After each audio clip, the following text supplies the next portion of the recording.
আসসালামু আলাইকুম রহমতুল্লাহি ওবরাকাতুহ। চলে আসলাম নতুন আরেকটি ভিডিও নিয়ে। যে ভিডিওটি হচ্ছে গরুর খামারের, আপনারা দেখতেই পারছেন।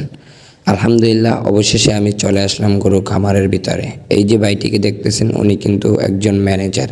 এই গরুর খামারের ফুল দায়িত্বে আমার এই ভাইটি আছেন। আলহামদুলিল্লাহ, এখানে গরু মোট ৪৫টি গরু আছে। এর ভিতরে বড় গরুই আছে আপনার ১২টার মতন বড় গরু আছে। যাক, এই গরুগুলা কোরবানিতে সেল দিয়ে দেবে, এর জন্য এখন পরিচর্যা চলতেছে। এরপরে এই যে সাইডে ছোট ছোট গরু আছে, এগুলাও মোটামুটি বিক্রি করবে এবং কিছু রেখে দিবে। এজন্য মোটামুটি আলহামদুলিল্লাহ, খামারের ভিতরে মূল আসার উদ্দেশ্য হচ্ছে, এটা হচ্ছে আমাদের মাদ্রাসার একটি খামার। এজন্য এখানে আসছি, অন্য সব খামারে যাই নাই কখনো। আমাদের এখানে আসি বিদায় ভিডিওটা নিয়ে নিলাম।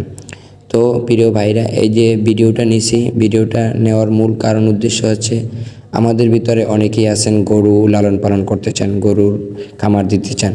আপনাদের কাছে মূল একটি কথাই হচ্ছে, আপনারা যদি গরুর খামার দিতে চান তাহলে এরকম বড় করে খামার করবেন না।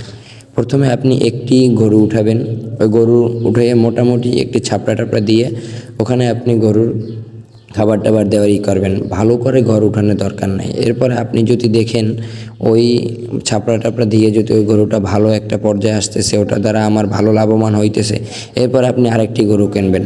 এরকম করে আপনি সামনের দিকে আগাতে থাকবেন। আর যদি আপনি হুট করে যদি অনেকগুলো গরু কিনে ফেলেন, তাহলে আপনি কিছু বুঝবেন না, এরপরে গরু সম্পর্কে কিছু জানবেন না, এর জন্য ভালো কিছু করতে পারবেন না। আশা করি কথাগুলো বুঝতে পারছেন। ভিডিওটি ভালো লাগলে সবাই লাইক কমেন্ট শেয়ার করে আমার পাশেই থাকবেন।